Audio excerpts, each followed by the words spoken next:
All In Sports Network. We love sports. All right, welcome back in. It's Wednesday morning as I'm recording this. Welcome back to All In Mizzou, where we talk about Mizzou every day. My name is Davis Wilson. Yesterday, if you missed it, we talked about the offense. I went and rewatched the offense against South Carolina in Missouri's 29-20 win over South Carolina last weekend. This morning, I got up and I watched the defense. So I've got some things to say about the defense. A defense that gave up -9 yards on the ground, gave up 302 yards through the air. So there's two sides to this story with the Missouri defense against South Carolina, and we'll get into that all pretty soon here. First, some news came out since I last recorded. And the first one, just a general college football thing, has nothing to do with Mizzou, nothing to do even with the SEC. Mike Gundy fired from Oklahoma State. He's been there since 2005. Pretty crazy. I don't really have anything to say, nothing to relate it back to Mizzou, but one of the longest tenured guys at his school, and now he's out. And now you wonder maybe if Dabo is close behind. I don't know. I don't know what's going to happen there, but a big move in the college football world nonetheless. The other thing to talk about, the SEC put out its future schedules from 2026 to 2029. So we know who Mizzou is playing each year. We know where Mizzou is playing each year. I'm going to go through each one and talk about them a little bit. So if you didn't know, the SEC also released its 3 annual opponents. Missouri's 3 annual opponents until at least 2029 are Oklahoma, Arkansas, and Texas A&M. I was expecting Oklahoma, Arkansas, and South Carolina, maybe Kentucky, maybe Vanderbilt, but they get Texas A&M, which I guess they're leaning into the Big 8, Big 12 era. I don't know. But that'll be interesting. So next year, 2026, Missouri will host both Texas A&M and Oklahoma, as well as Florida, Kentucky, and Texas. So I don't know what's going to happen to Florida. They're in a little bit of a gray area. I don't know if they're going to have a new coaching staff, probably is my guess. But I'll repeat it. You get Texas, Kentucky, Florida, Texas A&M, and Oklahoma all at home. All right. On the road, they go to Arkansas. They go to Georgia, to Ole Miss, and to Mississippi State. That's a pretty tough road schedule there, I would say.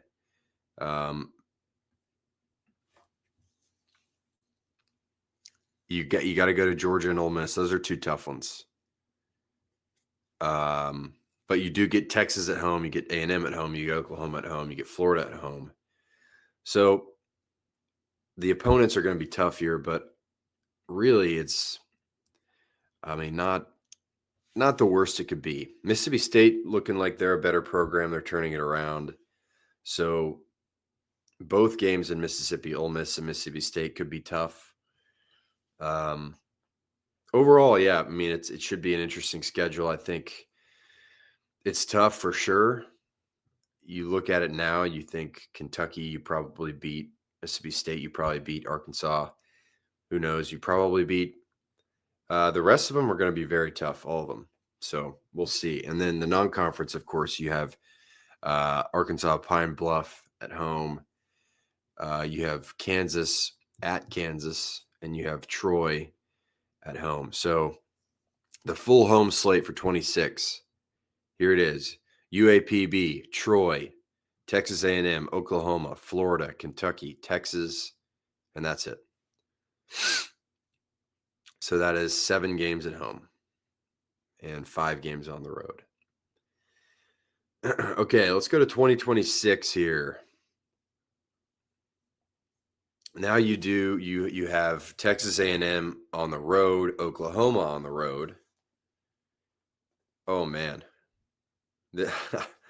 I'm kind of looking at these for the first time right now. I mean, I skimmed through them, but this is interesting. This road schedule is not easy in 2027. Texas A&M, Oklahoma, at Alabama, at LSU, at South Carolina. That is tough. At Alabama and at LSU and at Texas A&M. Those are 3 of the tough places to play in the country. And then you have Oklahoma and South Carolina as well. That's tough. You also play at San Diego State during the non-conference slate. And then you have Arkansas, Auburn, Tennessee, Vanderbilt at home. That's Arkansas, Auburn, Tennessee, Vanderbilt at home. You also have Illinois State at home. You have FAU, Florida Atlantic at home. And they play Illinois, and I think that's a neutral site game. I don't know off the top of my head, though. I feel for some reason like it might be in St. Louis or something, but I don't know. So your schedule in 2027 is your home games are Illinois, FAU, Arkansas, Auburn, Tennessee, Vanderbilt. Your road schedule is San Diego State, Texas A&M, Oklahoma, Alabama, LSU, and South Carolina. All right, let's move on to 2028. So you'll notice the three, locked in opponents, they switch every year, the locations. So now you have Texas A&M and Oklahoma at home. You have Georgia at home, Ole Miss at home, Mississippi State at home.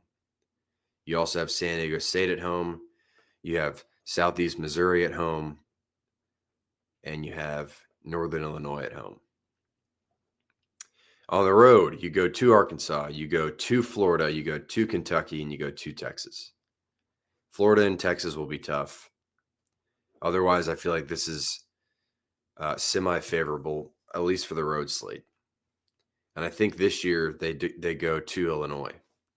So maybe last year's was in Columbia. I don't know. Maybe the first one's neutral and the next one's in Columbia. I'm not sure. Anyway, so here's your schedule. Your home slate. San Diego State, SEMO, Northern Illinois, Texas A&M, Oklahoma, Georgia, Ole Miss, Mississippi State. Your road slate is at Illinois, at Arkansas, at Florida, at Kentucky, at Texas. All right, to 2029. Here we go. Your home schedule is Missouri State, Illinois, and Army. And then you also have Arkansas at home, Alabama at home, LSU at home, South Carolina at home. Your road slate is at Northern Illinois. That's an interesting game. Going to Northern Illinois, you go to Texas A&M, you go to Oklahoma, you go to Arkansas. No, sorry, you're home against Arkansas. You go to Auburn, you go to Tennessee, and you go to Vanderbilt. There you go. Those are the schedules. Those are the opponents from now until 2029. Very interesting. All right, enough of that.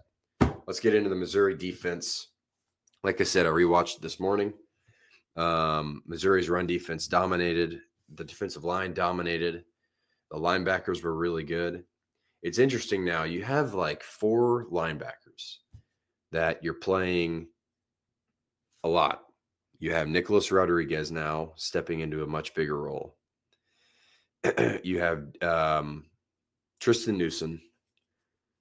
You have Khalil Jacobs, and you have Josiah Trotter. Those are your 4 kind of main, really typical linebackers. You also have Darius Smith, who plays some linebacker. He also plays on the defensive line. But I'm counting the 4 main rotation guys of Nicholas Rodriguez, Tristan Newsom, Josiah Trotter, and Khalil Jacobs. Those are kind of your 4 guys. And really, Darius Smith should count there. Let's count Darius Smith, even though a lot of the time he is rushing the passer.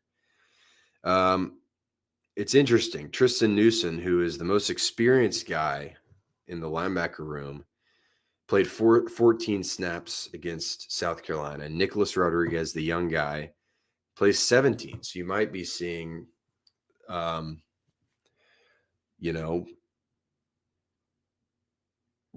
kind of switching here.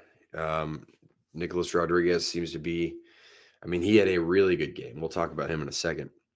Josiah Trotter still played 47 snaps. Khalil Jacobs played 28 snaps. And Darius Smith played 26 snaps. So you're splitting time pretty much here between Nicholas Rodriguez and Tristan Newson. All right. Things I noticed rewatching this game. I thought the secondary, obviously it struggled a lot. But in the beginning of the game, there was a lot of energy. You had safeties coming up, making tackles like Marvin Burks and Jalen Catalon. Both came up to the line of scrimmage to help in the run game, to help with tackling. They're kind of flying around. So that's one thing that especially the safeties are good at. They will come up and they'll help you in the run game. But coverage-wise, it was a struggle. They could not guard. They really couldn't guard anybody. Play action killed them. Lenora Sellers threw it all around, and I thought the defensive line was so good, but it didn't matter a lot of the time because the secondary just was, they were getting cut through like sliced bread. Other notes. Let's talk about the defensive line for a second. What a game for this defensive line. What a game for Zion Young, who was probably the best defender on the field for either team. He had 11 pressures, 2 quarterback hits, 8 hurries, and 1 sack. He was in the backfield that felt like every play. Not literally every play, but it felt like every play. This guy was totally unblockable, was really good in the run game. Missouri's edges are some of the best in the conference. Damon Wilson and Zion Young. Really, really good. I thought Sterling Webb had his best game as a Missouri Tiger, unless I'm forgetting something from last year. But he was really good today. On Saturday. I keep saying today. He was good on Saturday. Made a bunch of big plays. Had a sack. Was good in the run game. Just really good. This pass rush was so good and so fast. It's not only that they're big and strong, they're fast and they're getting into the backfield. In a couple seconds. And that is making Lenora Sellers have to back up, 10 yards from where he gets the snap. A 10-yard drop back, which makes it difficult to throw the ball. It's a longer throw inherently when you back up that much. And that was one thing the defense was doing a really good job of, defensive line. But man, South Carolina had guys running wide open a lot of the game. And Sellers missed some of them. There was that one in the first quarter, I think, where there was nobody around and Sellers missed him. There's one in the fourth quarter, a guy on a crossing route, wide open. Sellers overthrew him. So Sellers wasn't perfect. He definitely had his best game of the season so far. Lenora Sellers was 18 of 28 with 302 yards and 2 touchdowns. Vandravius Jacobs, the receiver, I think he's a true freshman, I want to say. True freshman. 7 catches for 128 yards and a touchdown. Nick Harbor had 3 catches for 45 yards, former 5-star recruit. Big-time player for them. This is the best South Carolina's passing offense, really offense in general, has looked so far this year, and I don't think that's a coincidence. I think that Missouri's secondary really, really struggled in this game. You heard Drinkwitz kind of go after him in the press conference after the win, basically saying we have to get this fixed. because I think if they get this fixed, there's not a huge. I mean, the secondary is the weakness, and if you can just fix it a little bit, your defense gets that much better because you already have a really impressive front seven. So I'm not sure what you do in season to fix this, but play action was killing them. Miscommunications everywhere. I'll talk about a play later where there's a play action and Lenora Sellers just drops one in wide open between it was Jalen Catalon and Drayden Norwood, and both of them looked at each other like, what happened? So miscommunication kills, and that's a big part of defense, playing defense. So getting that corrected will be important. One of Sellers' big passes and touchdown passes was on a false offside, so a free play. And that was a drive where South Carolina was moving anyway. So they probably score either way, but one of the touchdowns was a free play, which was the mistake of the defensive line. What else? Nicholas Rodriguez. Gosh, what a game. Had a sack, I think.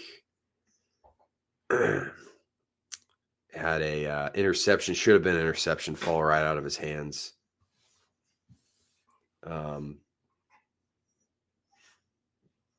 He was really good. He graded very well in PFF. We'll talk about that in a little bit, but he was flying around, making a lot of big plays.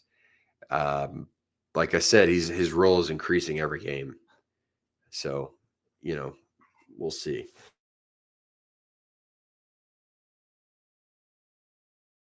Excuse me, I had to cough. Excuse me. All right. What else can we talk about here before we look at some plays? Oh, yeah. Josiah Trotter, as good as he's been all year, he really struggled in pass coverage. I don't know why he was in pass coverage so much. I mean, he was guarding like slot receivers. And, gosh, these dogs are driving me nuts. But I'll talk about his pass stats later, and he still flies around. He's great. You don't really expect your middle linebacker to be incredible in coverage all the time. He was really good in run support, made some big plays behind the line of scrimmage. And that's another note. On that 3rd and 37, remember this? I mean, I'm sure you do. This was a big play in the game. It was, I think it was the Sterling Webb sack, and then a penalty on South Carolina. Backs him way up. Missouri declines the penalty. So on 3rd and 27, I think, South Carolina throws it short of the sticks. It's going to be 4th down. They're kind of right on the edge of field goal range, though. So Missouri backs them up 10 more yards. So now it's 3rd and 37. I think that's the right move. I think you definitely accept that penalty because it's 3rd and 37. You trust that your guys will not give up a 30-yard completion. And unfortunately for Missouri, that's exactly what happened. They only rushed 3 guys. They had Dara Smith spying on Lenora Sellers. It's tough here because rushing 3 guys means that you've got more guys in the secondary defending the pass, but it also means a guy like Lenora Sellers, when you give him too much time, he's going to use his legs, make a play, find someone open eventually. And that's exactly what happened. So it's tough because Missouri had success rushing only 3 guys in this game. I'll talk about one of those instances in a second. They were good at rushing 3 guys and spying 1. But in this situation, I think you probably at least bring 4 and keep the spy. And I don't know. I like blitzing. I like getting aggressive on these 3rd and long situations because, it's less time. It gives the quarterback, Lenora Sellers, less time to make a massive play. So I kind of like the idea of blitzing there, although I know it's tough because you don't really trust your secondary that much. That was a weird play. I mean, it was a 30-yard gain. 32-yard gain, I think. Ended up being 4th and 5. They kicked a field goal anyway, so really no harm, no foul. But man, that's a situation where you want to get a stop. You don't want to allow any points. That's why you accept that penalty, to back them up and not get them any points. Missouri had like 3 dropped interceptions in this game. It was crazy. One of them was Nicholas Rodriguez, which could not have been more in his chest than it was. I mean, it fell into his chest. He just dropped it. Josiah Trotter had one that bounced off the hands of someone, and he definitely had a chance to catch it off the rebound. He couldn't do it. And then on one deep route in the 4th quarter, Toriano Pride had a chance to make a play on it. It was a tough angle. He's not a receiver. He's not probably used to making those over the head catches or over the shoulder catches. But you talk about, before this game, you're talking about Missouri needs to force turnovers for against South Carolina. And they didn't do that, but they definitely had opportunities to do that. And that probably would have changed this game a little bit. There's also the interception that Drayden Norwood dropped that ended up not mattering because there's a pass interference on Norwood. So maybe get these defenders on the pass catching jugs or whatever they use. I mean, we gotta get these guys' hands better, and you got to do something. I don't know. All right, I've talked a lot about how the secondary wasn't great in this game, but the defense as a whole, I have to say this: in the 4th quarter, South Carolina did not pick up a first down in 3 drives. They went 3 and out, turnover on downs. I think they gained 9 total yards, something like that. I mean, that is maybe not 9 total yards. Maybe it was more than that, but it was not a lot of yards. Obviously, it was, no first downs. And it was, every time Missouri had the ball, it was like they have to score here because our defense can't get a stop. Missouri's defense will not get a stop here. And then sometimes they wouldn't score. They punted at least once in the 4th quarter. And I was like, man, that's trouble. You cannot punt to this defense right now because Lenore Sellers is going to eat them up. But Missouri got stops every time. The defense stood up, got stops every single time. One of them, obviously, there was a 3rd down where Sellers missed. It was the one I was talking about earlier. Wide open crossing route, just missed him.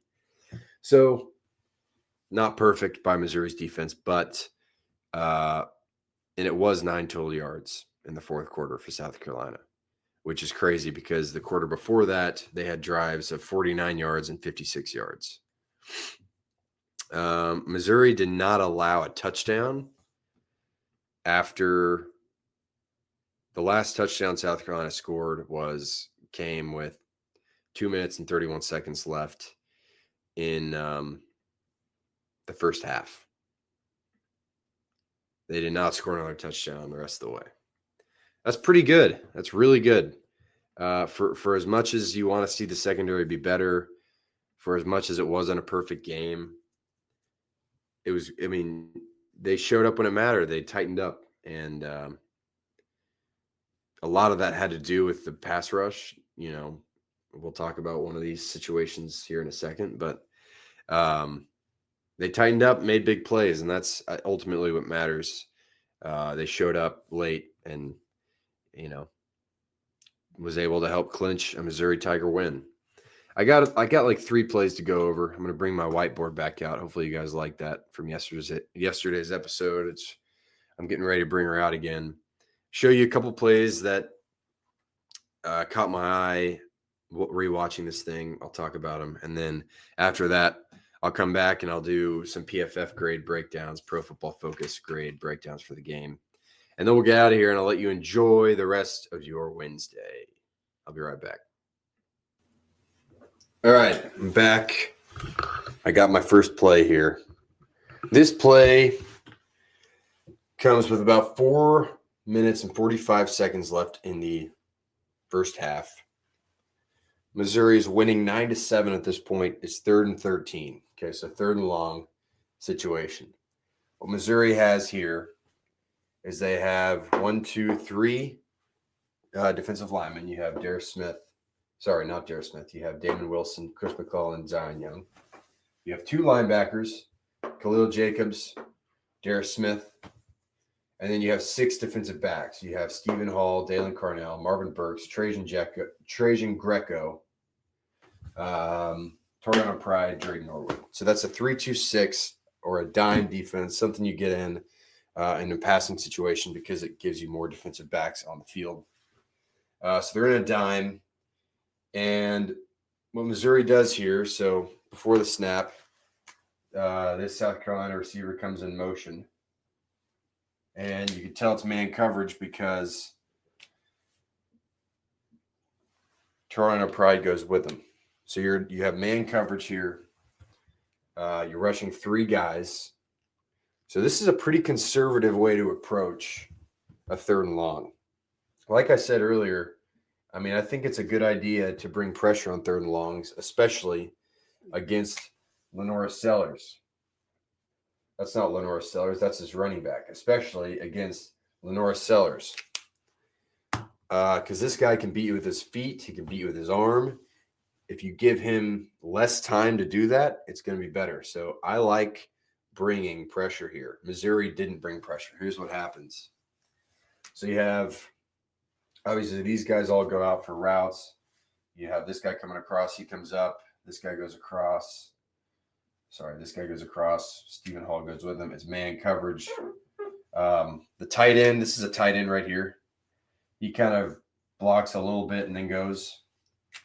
And then you have Khalil Jacobs, matched up here with the running back. And you have Carnell on this tight end. Darius Smith is in charge of Lenora Sellers. He's spying on Lenora Sellers, which means his only job is to watch Sellers. And if Sellers runs, Darius Smith is in charge of him. So here's how this play goes. This is a huge play, forces a punt. And when you only rush 3, you're typically not expecting to get any pressure. But here's what happens. You have Damon Wilson gets a little slowed up here by the tight end. After that, he is so fast, he comes all the way around. I mean, no resistance, basically. His guy is here, the left tackle. He beats the left tackle. He's in the backfield almost immediately. You have Zion Young over here doing the same thing. There's some, battling here. Ultimately, he's too strong. He powers through him. And then McClellan, the biggest guy in this play, here's this guy, just a total bull rush. No chance. All 3 of these guys on a 3-man rush against 5 offensive linemen. All 3 of them get in the backfield in like 2 seconds. And it's McClellan that sacks him. And if it wasn't going to be McClellan, Damon Wilson would have got him. Zion Young would have got him. It's a showcase of how dangerous this Missouri defensive line is, how big and fast they are. This was one of 5 sacks Missouri had in this game. They finished the game with 5 sacks. This was McClellan's 1 sack. And,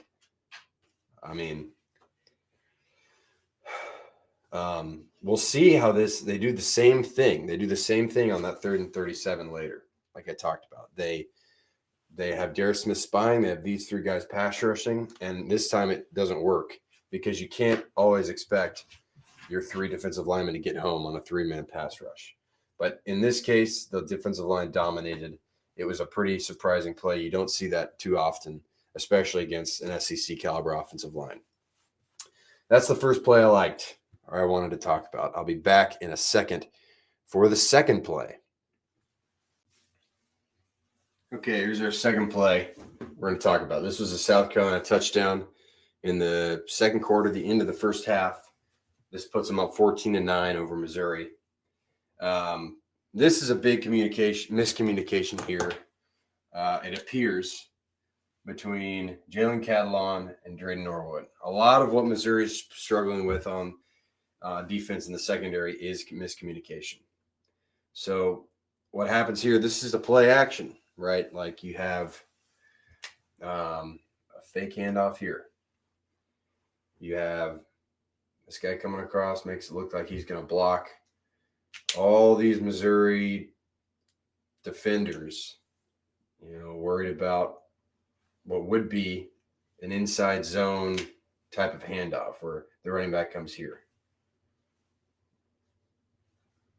So all these Missouri defenders coming this way, looking this way, and the linebackers looking this way. The problem here isn't really with the play action. What happens is you have this guy, the slot receiver for South Carolina.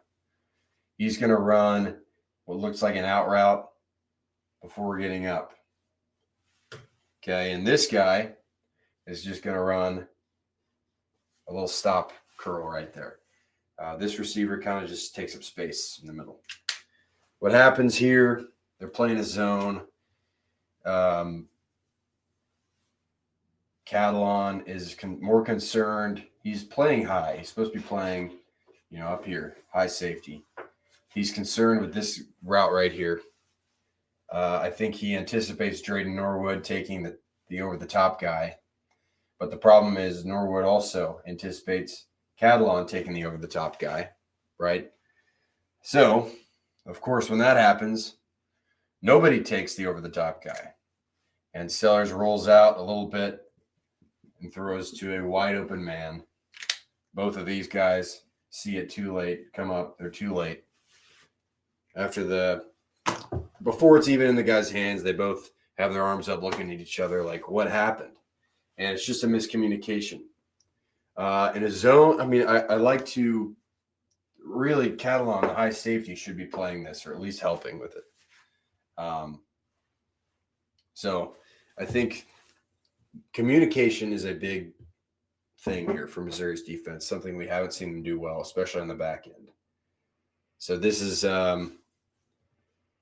what we need to see Missouri fix. And I think that's the easiest fix you can make. Sometimes you're going to get beat. Sometimes you're just not as good as the opposing receiving core or whatever.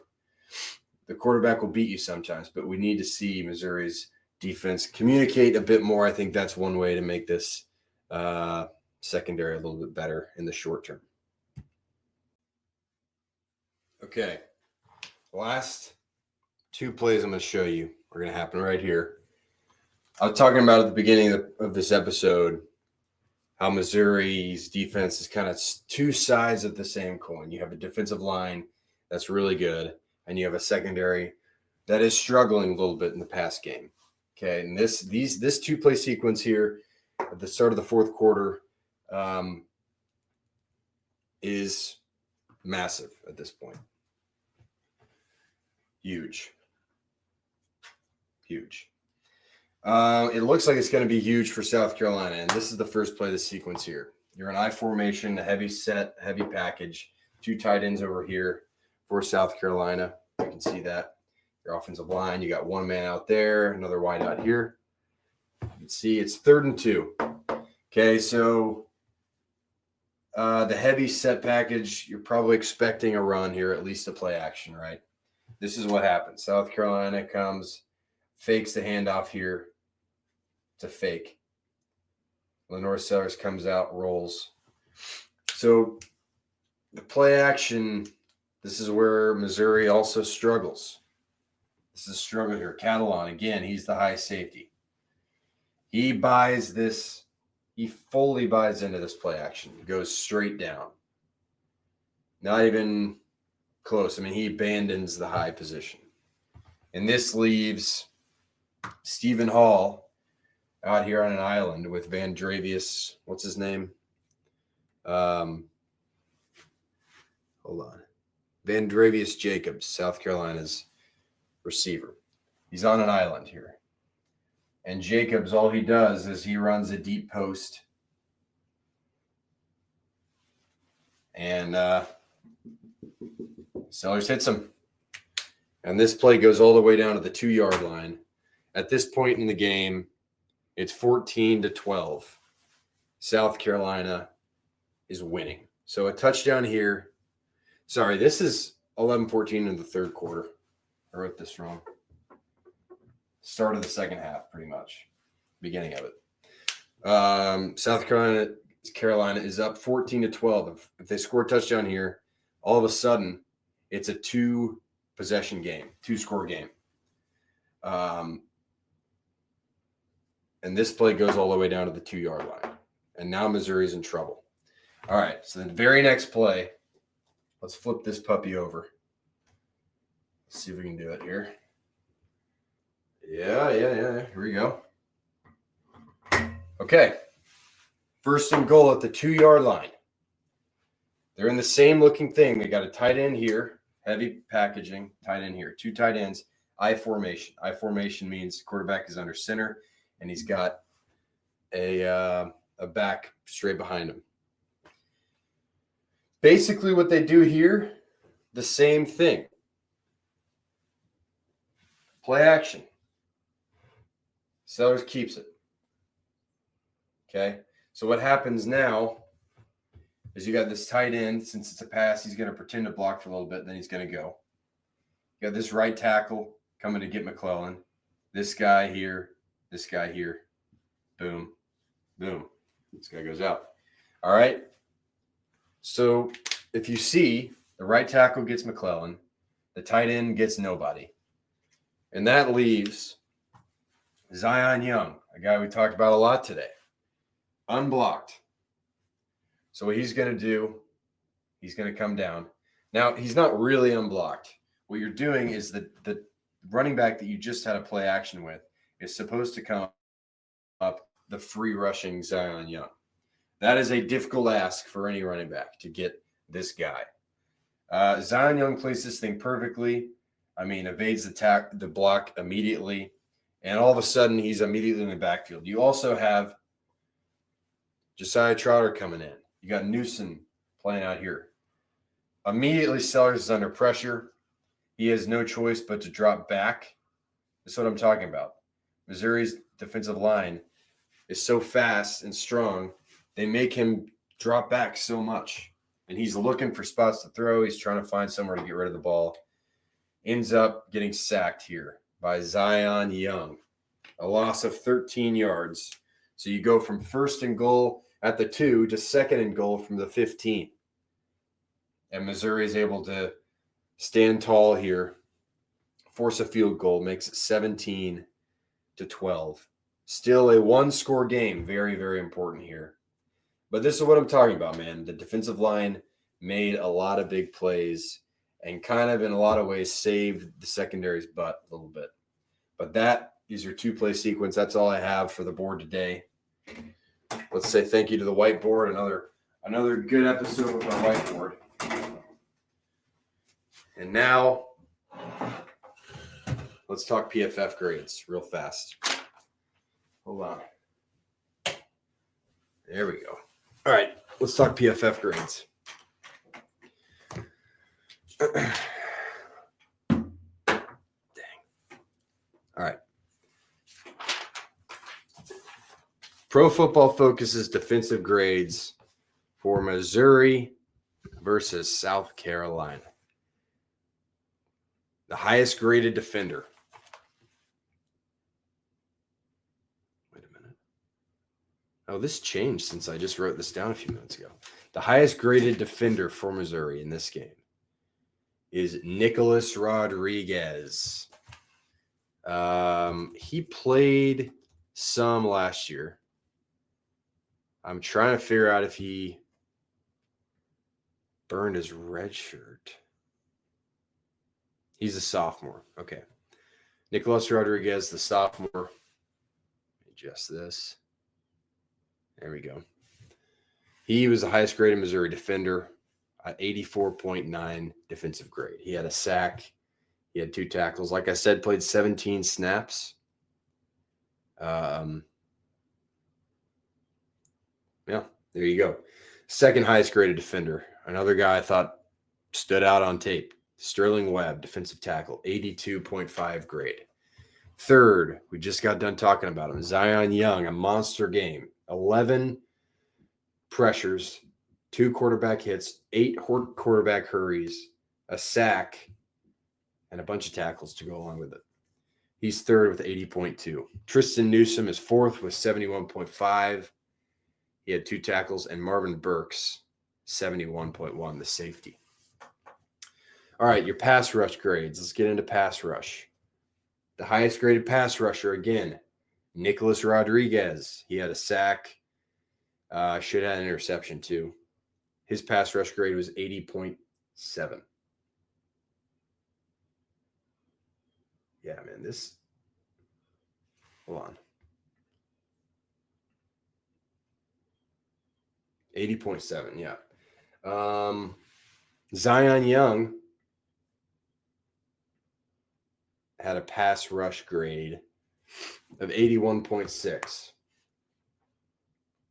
He was an animal out there, seriously. Sterling Webb had a pass rush grade of 75.2. Damon Wilson Jr., a pass rush grade of 70 on the dot, and Josiah Trotter, 67.2. Damon Wilson had 4 pressures, 4 quarterback hurries.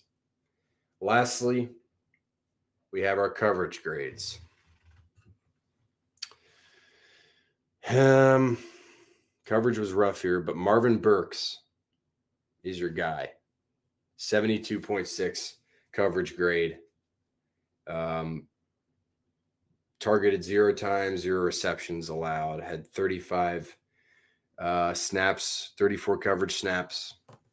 Nicholas Rodriguez, 71.5 coverage grade. A linebacker you can cover. You love it. Jalen Cadlon, a 65.8 coverage grade. This is why sometimes your PFF grades are a little wonky, because on tape, Cadlon had a few instances where his eyes took him in the wrong direction and cost him a little bit. Still, though, had a good game. He finished with a 65.8 coverage grade. Dalen Carnell, 65.2 coverage grade.